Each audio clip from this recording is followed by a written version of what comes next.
York Congresswoman Alexandria Ocasio-Cortez insisted the crisis at the border is a, quote, false narrative designed by Republicans to scaremonger voters. Speaking with MSNBC host Alex Wagner this weekend, AOC specifically called out the GOP for blocking legislation that would provide a legal path to citizenship, on top of accusing them of xenophobia. Meanwhile, far away from the Washington, D.C. swamp, police in Athens, Georgia arrested illegal immigrant Jose Ibarra in connection with the murder of Laken Riley, a 22-year-old nursing student in Augusta University. Ibarra, the 26-year-old suspect, is an illegal citizen who had been living in Athens after having been previously apprehended for illegally crossing the border. In a statement to Fox News, Immigration and Customs Enforcement said Border Patrol arrested Ibarra back in 2022 for illegally entering the U.S. through Texas, but CBP released him for processing. Ibarra was then arrested again and let go before finally landing in police custody for allegedly murdering Riley. Now, Ibarra has been charged with murder with malice, felony murder, aggravated battery, aggravated assault, false imprisonment, kidnapping, hindering a 911 call, and concealing a deadly weapon. Yeah, I mean, it's a horrible tragedy. Very horrible. The political implications of it that we were supposed to draw from it, though, are really unclear. I mean, the stats are unambiguous. Americans are over twice as likely to commit a violent crime as an undocumented person. And if anything, the argument that someone who is in the process of having their immigration claim litigated committed such a horrific act while those claims were pending is an argument for doing exactly what AOC is advocating for, which is to pass legislation that would speed up the process. Literally billions of dollars are in this bipartisan bill that I don't agree with for other reasons, but billions of dollars that would go to hiring administrative law judges and speeding up the administrative process of vetting these asylum claims and these immigration process claims.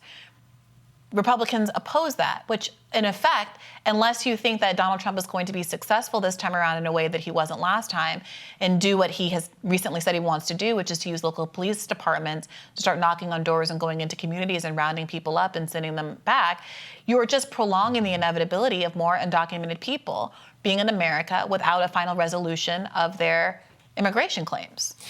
Yeah, I mean, to me, murder is murder, so I don't really care if it was an illegal immigrant who did it or someone who came over on the Mayflower. It should be dealt with the same way. You know, if they want to, at first when I heard this story, I because it was the illegal immigration status was being discussed so much, I thought that maybe, well, they had caught this person before for some other criminal matter and then had let them go or even, as sometimes happens, sent them back to Mexico and had them come back in the country to commit more crimes.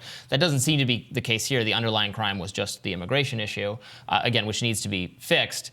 I think there's a more legitimate outrage when police let go someone who has an immigration status against them who committed some other crime, and like that should be then okay, then something should be done about that. But that was not really the case here. Yeah, and to wit, let's talk a little bit about the AOC clip. Now, I want to make sure it's characterized accurately because the conversation that AOC was having with Alex Wagner was a bit more substantive than just being about immigration. She was specifically making an argument about how, and we've talked about this before, Republicans of recent history used to be pro-open border to the extent that it allowed cheap labor into the country that could be exploited. Guilty as charged. Right. Yeah, exploited. And that Republicans are kind of tacitly acknowledging that there is this labor hole that they're creating by wanting to have a hermetically sealed border, and that they are addressing it by having this campaign of rolling back child labor laws across the country. So at the state level, Republicans, this is from The Guardian, at the end of last year, Republicans have led efforts to roll back child labor protections with bills introduced in at least 16 states. Arkansas and Iowa have successfully rolled back child labor protections. I think a year or so ago, we covered the child labor on Iowa.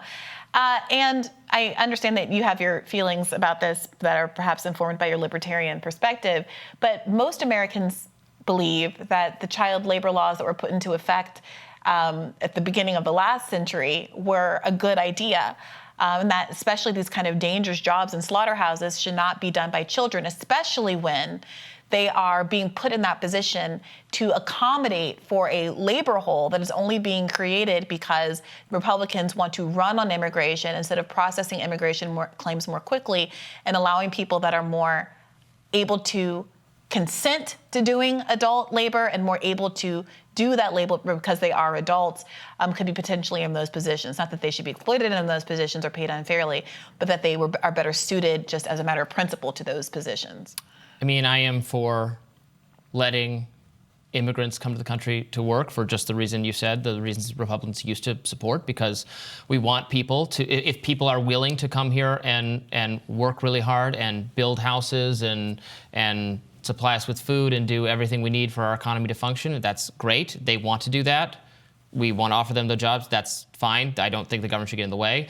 I do, frankly, feel the same way about teenagers. I think can, in many cases, consent to do. I don't think it should be forced on them. I don't think they should be sent to prison colonies. But if they want to get jobs, I don't have a problem with it. I think there's a little bit of a mismatch here between what many and the progressives would say about teenagers' right to make to have control their own body and make medical decisions on their behalf without the state's intervention, which I generally agree with, but I would also extend that to them getting jobs, even maybe slightly dangerous jobs, if they want to do that. Again, I'm not forcing it on them, but that would be my child labor law. So I want to be really clear that this is a substantive labor issue that Joe Biden and Donald Trump have both at different times claimed credit for historically high employment.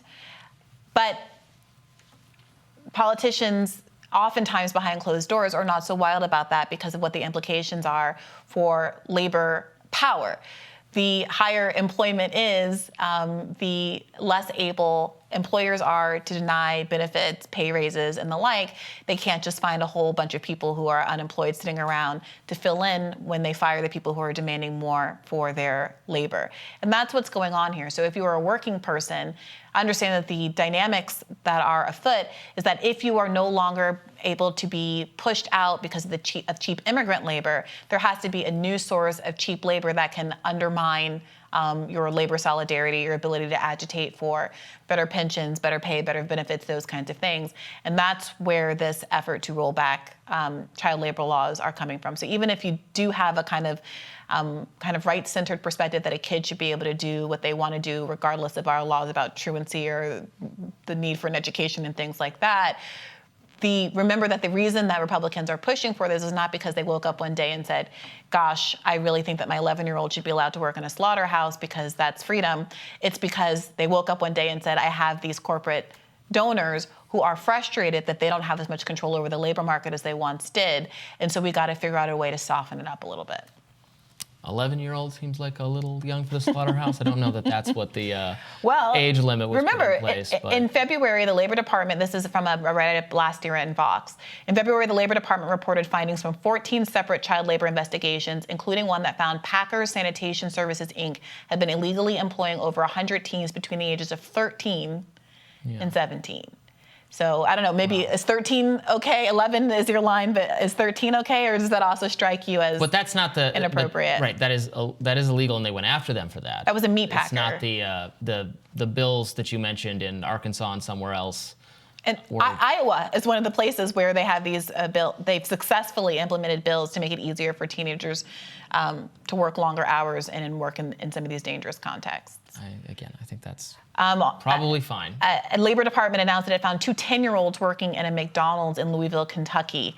This is from that same Vox report. In a McDonald's? From last May. Yeah, not in a slaughterhouse. Yes. 10-year-olds working at McDonald's. What's so wrong with that? I don't think there's anything wrong with that. Never too early to get a little career development. A very little career with little hands packing those little Happy Meals. Oh, well, what's going to happen to their hands? It's fine. All fine right. by me. 10-year-olds at your deep fryer. Let us know what you think. More Rising after this.